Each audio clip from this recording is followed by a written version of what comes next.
नमस्कार, न्यूज 18 का digital platform देख रहे हैं आप। मैं हूं आपके साथ दिव्या सिंह। चलिए फटाफट आपको बता देते हैं अंतर्राष्ट्रीय 5 बड़ी खबर। पहली खबर अमेरिका से जुड़ी हुई है। अमेरिका के वाशिंगटन में जिस तरीके से घटना घटी उससे जुड़ी ये पहली खबर। अमेरिका की राजधानी वाशिंगटन में तैनात वेस्ट वर्जीनिया नेशनल गार्ड के 2 सदस्यों को बुधवार को व्हाइट हाउस से कुछ ही दूरी पर गोली मार दी गई है। मामले पर FBI निदेशक काश पटेल और वाशिंगटन की मेयर म्यूरियल बोसर ने कहा है कि गार्ड के सदस्यों को गंभीर हालत में अस्पताल में भर्ती कराया गया है। मेयर बोसर ने इसे टारगेटेड अटैक बताया है, जिससे सुरक्षा एजेंसियों की चिंता और भी ज्यादा बढ़ गई है। Two of our brave members of the National Guard and the Department of War were brazenly attacked in a horrendous act of violence. They were shot. They're in critical condition. As you can see behind me, we have assembled the full force of both the federal and state and local law enforcement agencies to bring bear all of our resources to make sure we find the perpetrators responsible for this heinous act. And make no mistake, they will be brought to justice. घटना के तुरंत बाद FBI और स्थानीय police ने संयुक्त रूप से जांच शुरू कर दी है।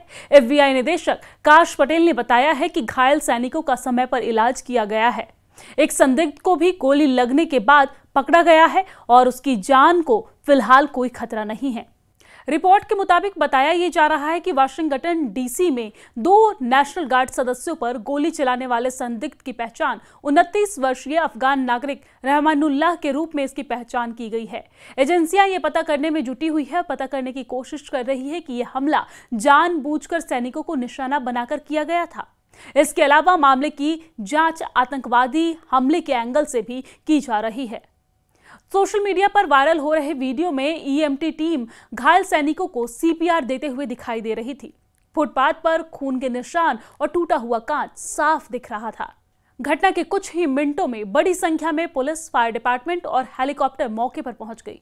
मामले पर एक चश्मदीद ने बताया है कि गोलीबारी की वजह से पूरे इलाके में हड़कंप मच गया था। वाशिंगटन DC में नेशनल गार्ड की तैनाती पिछले महीने से राजनीति का एक बहुत बड़ा मुद्दा बनी हुई है। अगस्त में 300 से ज्यादा सैनिकों को शहर में तैनात किया गया था, जिसमें से कई वापस लौट चुके हैं। हाल ही में 160 सैनिकों की तैनाती बढ़ाने का फैसला किया गया था और इसी दौरान ट्रंप प्रशासन ने DC पुलिस को संघीय नियंत्रण में लेने का आदेश भी दिया था, जिसे अदालत में चुनौती दी गई थी। वही घटना पर राष्ट्रपति डोनाल्ड ट्रंप ने सोशल मीडिया पोस्ट में लिखा था कि जो भी सैनिक पर वॉर करेगा उसे इसकी भारी कीमत चुकानी पड़ेगी। इसके अलावा उपराष्ट्रपति JD वेंस ने भी चिंता जताते हुए कहा कि हम सभी को प्रार्थना करना चाहिए। हमारे सैनिक इस देश की ढाल हैं। यह हमला गंभीर चेतावनी है। We will secure our capital, we will secure our cities. In fact, this happened just steps away from the White House. It will not stand. And that's why President Trump has asked me, and I will ask the Secretary of the Army, to the National Guard, to add 500 additional troops, National Guardsmen, to Washington, D.C. This will only stiffen our resolve to ensure that we make Washington, D.C. safe and beautiful. The drop in crime has been historic. The increase in safety and security has been historic. But if criminals want to conduct things like this, violence against America's best, we will never back down. President Trump will never back down. अब दूसरी खबर Hong Kong से जुड़ी हुई है, जहां पर Hong Kong में 3 दशकों में सबसे खतरनाक आग लगी है। आग की यह घटना हाई राइज बिल्डिंग्स में हुई है। इस घटना में 44 लोगों की मौत हो गई है। आग इतनी भयावह तरीके से लगी है कि अभी भी करीब 300 लोग यहां पर लापता हैं, जिसकी तलाश की जा रही है। जलते हुए मचानों की भयावहता बढ़ने की वजह से सैकड़ों लोगों को अपने अपने घरों को छोड़कर जाना पड़ा। इन घरों में कई बुजुर्ग भी रहा करते थे। फिलहाल लगभग 900 लोगों को टेम्पररी शेल्टर में ले जाया गया है, क्योंकि फायर फाइटर आग बुझाने में लगे थे, जिसमें 140 से ज्यादा फायर ट्रक और साथ ही साथ 60 एम्बुलेंस तैनात किए गए थे।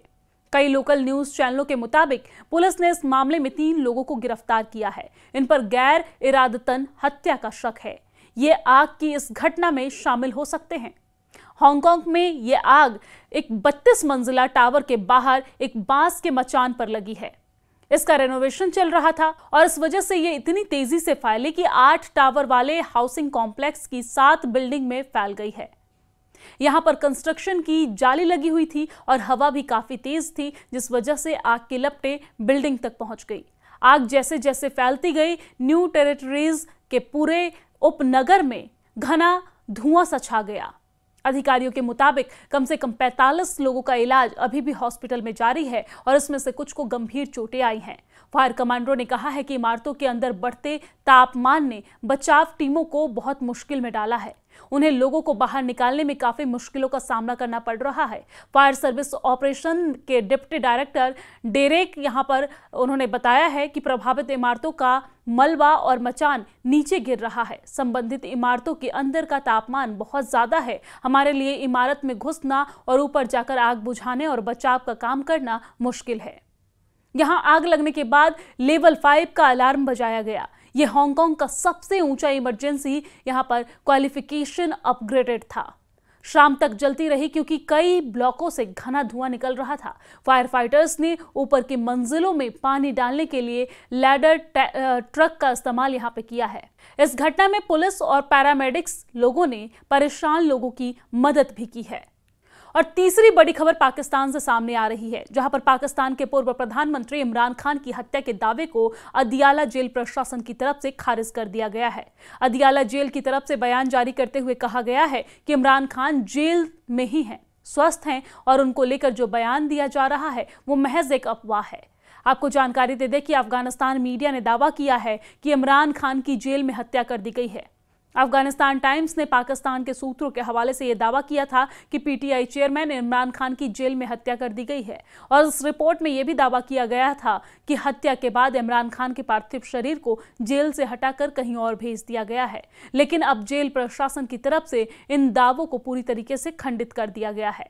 आपको ये जानकारी दे दें कि इमरान खान अगस्त 2023 से जेल में बंद हैं और भ्रष्टाचार से लेकर आतंकवाद तक कई मामलों का सामना कर रहे हैं। अप्रैल 2022 में अविश्वास प्रस्ताव के जरिए सत्ता से हटाए जाने के बाद उनके खिलाफ कानूनी मामलों की संख्या बढ़ी थी और इन्हीं केसों के बीच अचानक से उनकी मौत की अफवाह फैली, जिसके बारे में जेल के अधिकारियों की तरफ से साफ इनकार किया गया है। और चौथी बड़ी खबर पाकिस्तान से ही जुड़ी हुई है, क्योंकि अयोध्या में राम मंदिर के ऊपर पवित्र भगवा ध्वज फहराए जाने को लेकर पाकिस्तान की तरफ से आई टिप्पणी ने एक बार फिर से भारत पाकिस्तान के बीच की कूटनीतिक तनाव को बढ़ा दिया है। पाकिस्तान की आपत्तियों को भारत ने न सिर्फ खारिज किया है बल्कि उनके दोहरे मापदंड की मिसाल को बताया है। विदेश मंत्रालय के प्रवक्ता रणधीर जायसवाल ने स्पष्ट शब्दों में कहा है कि पाकिस्तान की आलोचना न तो तथ्यपूर्ण है और न ही उसका कोई नैतिक आधार है। उन्होंने कहा कि जिस देश का अपना इतिहास कट्टरता, तानाशाही मानसिकता और अल्पसंख्यकों के दमन से भरा हो, वो भारत जैसे लोकतांत्रिक देश को धार्मिक आजादी पर सीख देने की स्थिति में नहीं है। जायसवाल ने यह भी दोहराया है कि अयोध्या में हुआ ध्वजारोहण भारत के सांस्कृतिक और आध्यात्मिक विश्वास से जुड़ा हुआ है और इसमें किसी बाहरी देश की राय का कोई महत्व नहीं है। पाकिस्तान के विदेश मंत्रालय ने बयान में राम मंदिर पर फहराए गए ध्वज को इस्लामोफोबिया की अभिव्यक्ति बताया था। पाकिस्तान ने कहा कि ये कदम उसे 1992 की घटनाओं की याद दिलाता है और भारत में धार्मिक अल्पसंख्यकों के लिए खतरे का माहौल पैदा करता है। पाकिस्तान ने यहां तक कहा कि अंतर्राष्ट्रीय संस्थाओं को इस मुद्दे में हस्तक्षेप करना चाहिए। और पांचवी बड़ी खबर है कि इस वक्त ताइवान का मसला चीन और जापान के बीच यूं ही फंसा हुआ है कि अमेरिकी राष्ट्रपति डोनाल्ड ट्रंप भी इसमें इन्वॉल्व हो गए हैं। ताजा घटनाक्रम में जापान की प्रधानमंत्री साने ताइची ने मंगलवार को अमेरिका के राष्ट्रपति डोनाल्ड ट्रंप से फोन पर अहम बातचीत की है। ये कॉल महत्वपूर्ण इसलिए मानी जा रही है क्योंकि ये ऐसे समय में कॉल पर बातचीत की गई है जब ट्रंप ने उनसे पहले चीन के राष्ट्रपति शी जिनपिंग के साथ बातचीत की थी और ताइवान को लेकर जापान चीन के बीच की कूटनीतिक खटपट एक बार फिर से उभर कर सामने आने लगी है। ये विवाद तब बढ़ा जब पहली महिला प्रधानमंत्री के तौर पर गद्दी संभालने के बाद साने ताइची ने हाल ही में संसद में ताइवान को लेकर बड़ा बयान दिया। उन्होंने कहा था कि अगर चीन ताइवान पर हमला करता है तो ये जापान के लिए और जापान के वजूद की लड़ाई बन सकती है।